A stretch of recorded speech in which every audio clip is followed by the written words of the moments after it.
প্রিয় ছাত্রছাত্রীরা, আজকে আমি তোমাদেরকে এই ভিডিওর মাধ্যমে ক্লাস 6-এর ইতিহাস যে সমস্ত প্রশ্নগুলো দেওয়া হয়েছে প্রথম পর্যায়ে মূল্যায়নের জন্য ইতিহাসের 9 নম্বর স্কুলের প্রশ্ন পেজ নম্বর 264, সেখানে যে সমস্ত প্রশ্নগুলো আছে সমস্ত প্রশ্নের উত্তর আমরা আলোচনা করবো আজকে এই ভিডিওর মাধ্যমে। তোমরা ভিডিওটা শুরু থেকে শেষ অবশ্যই দেখবে, আর চ্যানেল যদি নতুন হয়ে থাকে অবশ্যই তোমরা চ্যানেলটাকে সাবস্ক্রাইব করে রাখবে পরবর্তী যে স্কুলগুলো আছে সেগুলোর প্রশ্ন উত্তর পাওয়ার জন্য, এবং এর আগের যে স্কুলগুলো ছিল সেগুলোর প্রশ্ন উত্তর আমরা আলোচনা করে দিয়েছি, তোমরা প্লেলিস্ট থেকে সেগুলো পেয়ে যাবে। অবশ্যই সেই প্রশ্ন উত্তরগুলো সেখান থেকে তোমরা দেখে নিও। আর আজকে আমরা 9 নম্বর স্কুলের প্রশ্ন উত্তরগুলো আলোচনা করবো, এবং এই স্কুলের প্রশ্ন উত্তরের যে পিডিএফ তোমরা পরবর্তীতে আমাদের টেলিগ্রামে চ্যানেল থেকে পেয়ে যাবে। ডেসক্রিপশনে আমাদের টেলিগ্রাম চ্যানেলের লিঙ্ক দেওয়া হয়েছে, সেখান থেকে তোমরা যুক্ত হতে পারবে।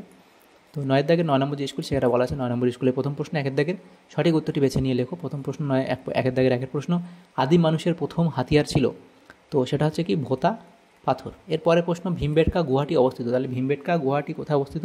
পশ্চিমবঙ্গে, বিহারে, গুজরাটে নাকি মধ্যপ্রদেশে? সেটা হবে মধ্যপ্রদেশে, অপশান ডি। এরপরে প্রশ্ন, আদিম মানুষের প্রথম রান্না করা খাবার হলো, সেটা হলো কি পোড়া মাংস, অপশান এ। এরপরে প্রথম সোজা হয়ে দাঁড়াতে পারা মানুষ হলো, প্রথম সোজা হয়ে দাঁড়াতে পারা মানুষ হলো, সেটা হলো হোমো ইরেকটাস, তাহলে অপশান এখানে সি হবে সঠিক উত্তর। এরপরে মেহেরগড়ে মৃতদেহকে সমাধি দেয়া হতো লাল কাপড়ে, তাহলে অপশান এ হবে সঠিক উত্তর। এরপরে প্রশ্ন, হরপ্পা সভ্যতা আবিষ্কৃত হয়, তাহলে হরপ্পা সভ্যতা আবিষ্কৃত হয় কখন? 1921 খ্রিস্টাব্দে, তাহলে অপশান এখানে এ হবে সঠিক উত্তর। তাহলে এমসিকিউ টাইপ যে প্রশ্নগুলো ছিল সেগুলো হলো। এরপরে 2 দাগে বলা আছে নিচের প্রশ্নগুলির নির্দেশ মতো উত্তর দাও। প্রথম প্রশ্ন, শূন্যস্থান পূরণ করো। ভারতীয় উপমহাদেশের সবথেকে পুরনো পাথরের অস্ত্র পাওয়া গেছে কাশ্মীরের ড্যাশ উপত্যকায়, তাহলে কি এটা কাশ্মীরের কোন উপত্যকায়? কাশ্মীরের সোয়ান উপত্যকায়। এরপরে সত্য বা মিথ্যা লেখো। হরপ্পা সভ্যতা প্রাগৈতিহাসিক যুগের সভ্যতা, তাহলে এটা এখানে তোমাদের সত্য বলা হয়েছে। এরপরে প্রশ্ন, একটি নদীমাতৃক সভ্যতার নাম লেখো, তাহলে একটি নদীমাতৃক সভ্যতা হলো কি? হরপ্পা সভ্যতা, হরপ্পা সভ্যতা। এরপরে প্রশ্ন, সভ্যতার সবচেয়ে বড় মাপকাঠি কি? সেটা হলো লিপিমালার ব্যবহার, লিপিমালার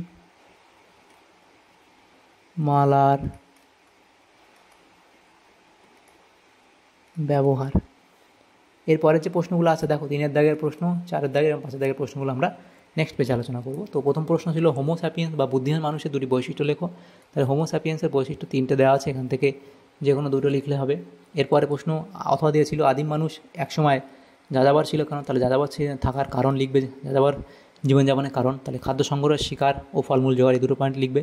হরপ্পা সভ্যতার লিপির বর্ণনা দাও, তাহলে হরপ্পা সভ্যতার লিপির বর্ণনা এই অবধি দেবে তোমরা এখানে। এরপরে থেকে প্রশ্নগুলো আছে দেখো, বলা আছে যে অথবা দিয়ে প্রশ্ন ছিল সভ্যতা হতে গেলে কী কী বিষয় থাকা দরকার, তো এই বিষয়গুলো থাকা দরকার, তাহলে অবধি লিখবে।